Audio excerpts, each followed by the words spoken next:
आज हम बात करना जा रहे हैं कि क्यों रोटी चावल छोड़कर ही वेट लॉस होता है। क्यों आखिरी ऑप्शन हमारे पास ये होती है कि रोटी चावल छोड़ दिए जाएं, या क्यों जो लोग वेट कम नहीं कर पाते उनकी रोटी चावल छुड़वा दिए जाते हैं। अस्सलाम वालेकुम। सबसे पहले तो एक चीज समझ लें कि बहुत सारी चीजें सिर्फ हमारे यहाँ पे होती हैं। जैसे अक्सर पेशेंट्स को जब हम डाइट प्लान देते हैं और उसमें रोटी चावल होते हैं, 15 दिन के बाद जब फॉलो अप कॉल जाती है, जो मंथली पैकेज पे होते हैं उनको, तो वो कहते हैं हमने डाइट प्लान इसलिए फॉलो नहीं किया कि इसमें तो रोटी चावल थी, तो हमें पता था हमारा वजन कम नहीं होना। अगर आप दिमाग में बिठा लेंगे कि रोटी चावल के साथ वजन कम नहीं होगा, तो वाकई कम नहीं होगा। बिकॉज मैं एक एग्जांपल देती हूँ अपने पेशेंट को। हम पाकिस्तान में किसी जाली पीर के पास जाए ना, वो पक्की पे दम करके दे, हम वो खाते हैं और ठीक भी हो जाते हैं, क्योंकि हमारे दिमागों में बैठा होता है हमने ठीक हो जाना है। इसी तरह हमारा एटीट्यूड अगर ये होगा ना कि रोटी चावल है, हमने ठीक नहीं होना, तो वाकई हम ठीक नहीं होंगे। लेकिन अगर आप ये सोच लेंगे कि इस डाइट प्लान से मैंने ठीक होना है, तो आप उसके लिए स्ट्रगल करेंगे, आप उसके लिए मेहनत करेंगे, आप उसके लिए एफर्ट करेंगे। जब ये चीजें करेंगे तो ऑब्वियसली ठीक हो जाएगा। अब रोटी चावल ही क्यों कल्प्रेट होते हैं वेट गेन कराने के? बिकॉज ये कार्बोहाइड्रेट्स हैं। कार्बोहाइड्रेट्स में क्या आता है? रोटी चावल, डबल रोटी आ जाती है, पास्ता, नूडल्स, जो रात को हम बना बना के नूडल्स खाते हैं वो आ जाते हैं, कुछ हद तक दालें, लेकिन ज्यादा दाल है कार्बोहाइड्रेट्स, बट उतना कार्ब्स नहीं है इसके अंदर जितने रोटी चावल के अंदर है।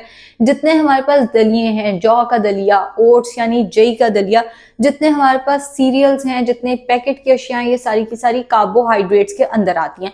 अब कार्ब्स का मसला ये अपने साथ वाटर रिटेन कर लेते हैं। यानी जिस दिन आपने रोटी चावल खाए बगैर डाइट की, मैं आपको एग्जाम्पल दे देती हूँ। एक दिन आपने जस्ट अंडे खाए नाश्ते में, दोपहर के खाने में आपने दालें खाई, और रात में आपने जस्ट चिकन ले लिया। अगले दिन आपका वेट लॉस बहुत अच्छा हुआ होगा। अगले दिन जब आपने थोड़ी सी रोटी खा ली, तो वो उस रोटी ने अपने साथ वाटर रिटेन कर लिया। जैसे ही रोटी ने वाटर रिटेन किया, अगले दिन वेट थोड़ा बढ़ गया। वो वेट नहीं बढ़ता, वो वाटर वेट होता है। ये तो जाहिर है होगा, कार्ब्स अपने साथ वाटर रिटेन करते हैं। अब लोग क्या करते हैं, मैं आपको वो भी बता दूं। मैं जब 2015 में इंटर्नशिप कर रही थी ना, मुझे तब से पता है कि लोगों को ये चीज पता है कि ये डायूरेटिक टैबलेट है, इस दवाई को खाने से यूरिन ज्यादा आएगा। लोग वो मेडिसिन यूज करने लग जाते हैं, जिससे उनकी किडनी खराब हो जाती है, जिससे उनकी सेहत खराब हो जाती है। बट समझदार तो हम सारे बहुत है ना, हम वो दवाइयां इस्तेमाल करने लग जाते हैं कि कार्ब्स ने जितना वाटर रिटेन किया हुआ है वो एक दफा निकल जाए हमारा, और हमें पता चल जाए हमारा वेट है कितना। भाई क्या हो गया अगर 2-3 kg वेट अगर आपका कार्बोहाइड्रेट्स ने, रोटी ने या चावलों ने रिटेन कर दिया है, तो आप रोटी चावल वाली डाइट करते रहें, आपको ये प्रॉब्लम नहीं आएगा। लेकिन जिस दिन आप रोटी चावल छोड़ के 2-3 दिन रोटी चावल छोड़ दें, ये जो वाटर वेट बॉडी ने होल्ड किया होता है ये सारा निकल जाता है। कीटो में भी तो यही होता है ना, बॉडी जो है वो वाटर वेट रिड्यूस करती है। वो वाटर कहाँ से आता है? वो कार्ब्स ने होल्ड किया होता है। शुगर, शक्कर, शहद, ये सब इसी कैटेगरी में आ जाते हैं। सो बेसिकली इसलिए बहुत सारे डाइटिशियंस जो हैं, उन्हें हो सकता है कुछ ऐसा आता है जो मुझे नहीं आता, लेकिन बहुत सारे डाइटिशियंस इसलिए रोटी चावल वगैरह छुड़वा देते हैं, और इसीलिए कीटो भी इतनी ज़्यादा पॉपुलर हुई है कि इसमें एकदम बहुत ज़्यादा रिजल्ट्स आते हैं।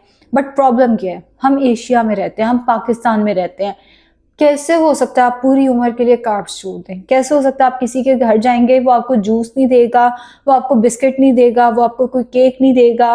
कैसे हो सकता है आप किसी शादी पे जाके सिर्फ बोटियां खाएंगे, कोई मीठा नहीं चखेंगे, कोई कोल्ड ड्रिंक नहीं लेंगे, कोई नान चावल नहीं खाएंगे? कैसे हो सकता है पूरी उम्र के लिए पराठे नहीं खाएंगे? जैसे ही आप ये इनमें से कोई एक चीज खाना शुरू करेंगे, मैं ये नहीं कह रही खाएंगे, थोड़ी सी भी खा लेंगे, खाना शुरू करेंगे, जितना आपने वेट रिड्यूस किया वो सारा का सारा बाउंस बैक कर जाएगा।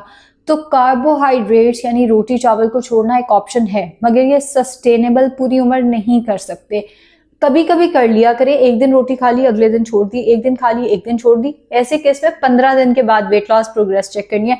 डेली कभी भी आप वेट चेक करेंगे तो आप कभी खुश नहीं होंगे, because daily fluctuation multiple factors की वजह से आती है। वाटर वेट हो सकता है, नमक ज्यादा हो सकता है, शुगर ज्यादा हो सकती है, कपड़ों का डिफरेंस आ सकता है, स्टूल पास नहीं किया हुआ, गैस हुई हुई है, कॉन्स्टिपेशन हुई हुई है, इन चीजों से डेली वेट की फ्लक्चुएशन आती है।